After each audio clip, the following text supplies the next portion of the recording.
The time is 6 o'clock and I call the March 12th Board of Selectmen meeting to order. Please stand for the pledge of allegiance. I pledge allegiance to the flag of the United States of America and to the republic for which it stands, one nation, under God, indivisible, with liberty and justice for all. Really roll a lot better with you. Did you notice what's on the windows? Yeah. Mine's. Somebody's not good because I just pulled it down because you'd be blinded right now. Okay. Citizens comments, we don't have any citizens present, any residents present today. These are me talking on the agenda. Oh, I'm a badge on. Approval of minutes, the minutes of January 23rd, 2024, which was our last meeting, are attached. I make a motion to approve the minutes as written. Second. Motion's been made and seconded to approve the minutes of January 23rd. Any discussion? No? Okay. All in favor of approving the minutes, say aye. Aye.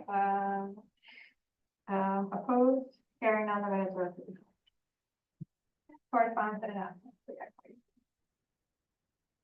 Well, I was just saying when I walked out the door to my wife, I was like, "It must be a nice meeting. It feels like forever." All right, so I received a letter from A Reason to Ride in regards to requesting support for their annual bike ride, which is June 9th, 2024. They use the state roads through town, so I signed a permit allowing that use as well as the state does. I put it on the calendar so people know. A lot of people like to watch. What's their reason for riding? It's for benefiting needy veterans. Oh. So. Fair enough. You can argue with that. And I was surprised to see we are back to getting our updates from Truth E. We haven't done them quite a while since we've gotten these. And have the numbers gone up significantly? I don't know. It's been a while since we got the last one, so this is for January 2024, 35 calls for service to Voluntown, 4 accidents, 3 criminal investigations, 1 larceny, 2 written warnings, and 26 non-reportable matters. And this is from Lieutenant Tetchell, the commanding officer. Which they're reporting. What? Non-reportable matters that are counted. Oh. They're counted, there's 26 of them. I received a notice from, a note from planning and zoning, from the zoning office from Taylor. The following, just stating that, all of the planning and zoning board of appeals commissioners have completed their required statutory land use training. So, they are all trained. Yeah. So, Good job. yeah, that's what I thought. I wrote a letter of support for a grant that the Greater Norwich Chamber of Commerce and the Connecticut Main Street Center were applying for. This was a grant to help bring technical assistance to municipal economic development and small businesses and to USDA grants. So it's a rural community. So I didn't hear it. I got that. 2 notices from Friends of Patchogue Forest, April 27th, 2024. They're doing an Earth Day, some Earth Day cleanups. One of them in Voluntown. They'll be cleaning on Brown Road. This will be posted. And they're doing a trail maintenance day on May 18th. They're going to be meeting at Patchogue State Forest and doing trail maintenance. This is about the BEAD program, which is broadband. Yes. Broadband stuff. So I emailed a whole bunch of stuff to both of you about that. So Yes. if you're interested. We received a resignation letter from Joan Barrett, who is our agent, municipal agent for the elderly, and she does our Meals on Wheels delivery.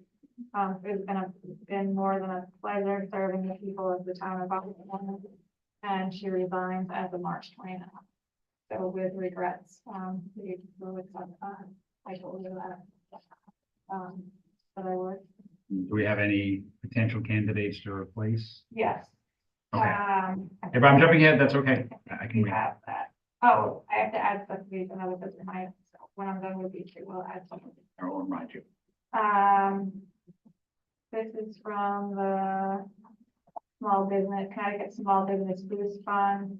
They're having a workshop to learn about the Connecticut Small Business Boost Fund, and this will be posted. We received a letter from Dominic Beru. Congratulations. Please find the executive DOC for your record. This means that we've completed all of the closeout requirements for the small, what grant was this? The CDBG, Small Cities Grant 2016, 2017, and 20. This was the grants that we used for the elderly for the housing authority. All the work done there, so they're officially closed out. The last is I put out a notice for a testimony request for House Bill 5350, an act concerning the enforcement of voting laws on bodies of water near the Rhode Island, Massachusetts, and New York borders. This proposed bill was put in by Representative Levine. It's adding to an already existing law. There's already an existing law for dual enforcement between the states for fisheries and wildlife, and this adds voting enforcement to that. In the hopes that it will help us have a better enforcement plan for the pond. Connecticut will be able to enforce the Rhode Island side, and Rhode Island will be able to enforce the Connecticut side for a voting violation. This is in the grand bigger picture of things, hoping that someday we'll have a regular presence? that will have a nonprofit that oversees the safety and environmental aspects of the pond, and that will be able, through that nonprofit, be able to fund seasonal patrol of the pond, and this will make it easier for that patrol to have authority over the whole pond. Wait, so are we going back to the, what was it, the patrol ferryman? Well, with Or, the assistance of DEP or Yep. DEM, if we get this passed, we'll be able to hire someone that's certified through them. So either an existing like officer of ENCON or DEM that we would have just dedicated to that we would pay. Or a retired person or somebody they would have to be already trained. but a current or former Leo, basically. Yeah, it would have to be someone that's already trained. Yep, okay. Qualifies all through either if we have this law passed, it could be from either side. I thought it was Heather Summers that was pushing this. She is a co-sponsor, she's on as a co-sponsor, but Oh, I see. Ryan. Was the lead. So that's all I have for announcements, but I do need to add a resolution for the EMPG grant and the town hall aid on the agenda. Where under new business? Okay.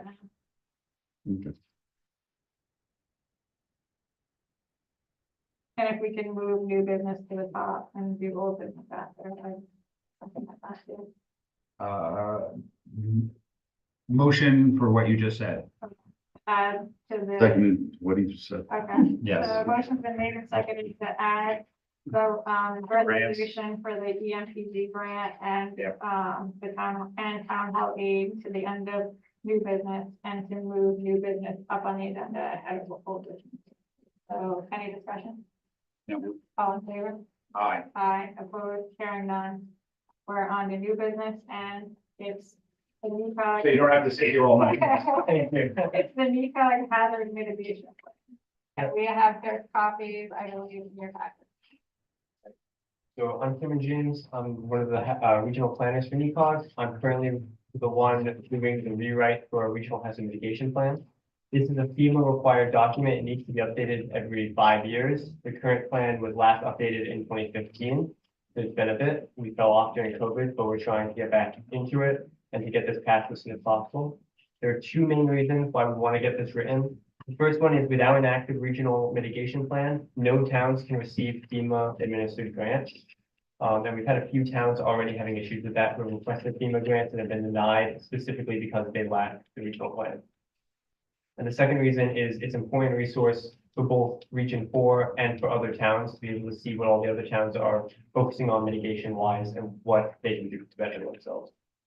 So basically the overview of the plan is it will be looking at some of the natural hazards that are particularly impactful to this region, as well as some of the mitigation efforts that each individual town is taking on and some of the capacities that each of the towns hold. So it's going to have some basic statistical and demographic data from all the towns incorporated. So what I'm here to do, ask from you guys is part of what I sent you was a kind of Excel spreadsheet. This was a list. I don't think I have. Do Yeah, you have? them? I do not, but What? Well, unlucky you, I have one, go ahead. So this is, I can, I have a copy for one, but not for the other. I don't know, but it was in my old copy, but when you updated it with the other stuff, it's not in this one. Not, can I just interrupt 1 second, Yeah. Kevin?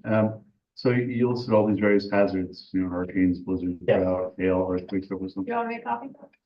I was Yes, wondering, please.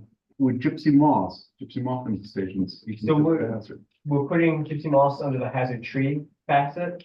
Hazard trees being dead or trees that are too close to roads or power lines. And so when high winds come, the branches fall off and break. Sure. So a lot of towns have talked about hazard trees. That's actually been like the #1 thing I've talked about from talking to most of them so far. They really want to talk about hazard trees. So gypsy moths and invasive tree species There's have a been the lot 2 more main things Yeah. that were incorporated. People, Yeah. From the meeting. Yeah. There were lots of them. all from Asia, thank you. So we can start on that list actually, because part of this also is, are there any hazards from that list that you found that particularly impact Longtown the hardest? I know that this winter's had some pretty big storms, not a lot, but some pretty big ones. Some winter storms and heavy windstorms. Have you guys had any particular issues with those? For us, but there's been a lot of like localized flooding. Sure. And people outages. Yeah. Perhaps exacerbating our flooding problem is, need for beaver mitigation. You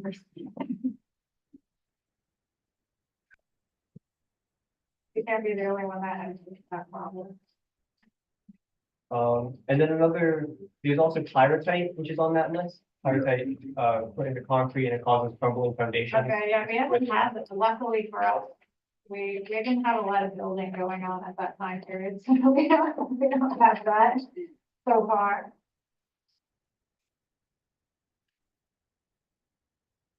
thank you.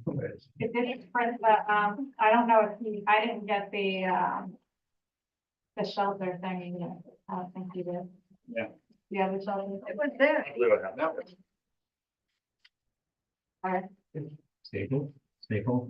I know, I think it is something. It's like socks in the dryer.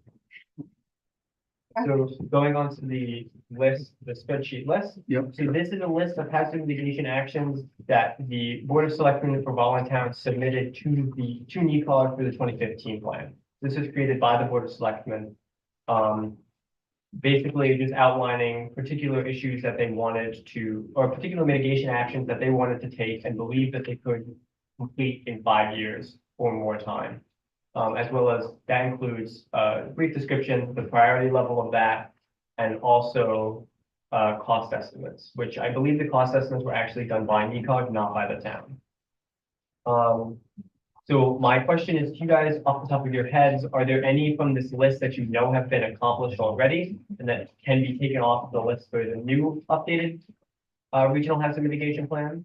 Or can you think of any plans that you know for sure you'd like to add for the 2024 plan?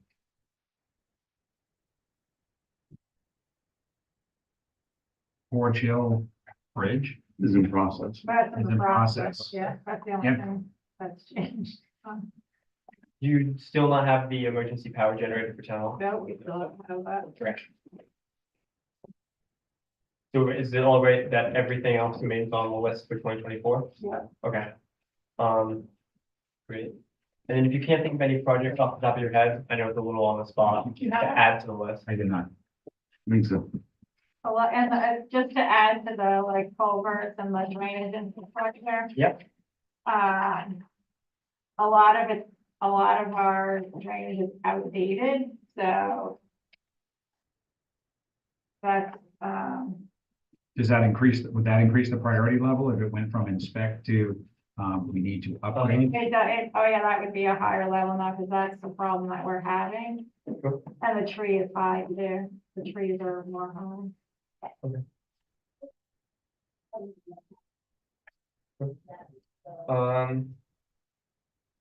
And a few towns have, I've been kind of in and out of consistent contact with other towns. Mhm. They've sent this list to their EMD, Yeah. to look over and to also send to, so if there's anyone behind the scenes that you'd like to send the list to, Okay.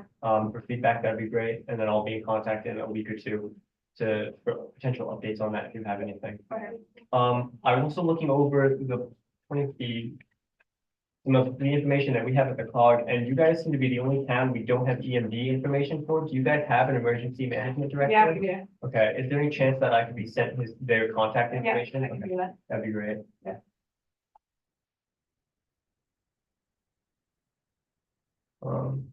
Yeah, and outside of that, if there's nothing else that you guys can think about off the top of your head that you'd like to add or just want to be looked at in the plan.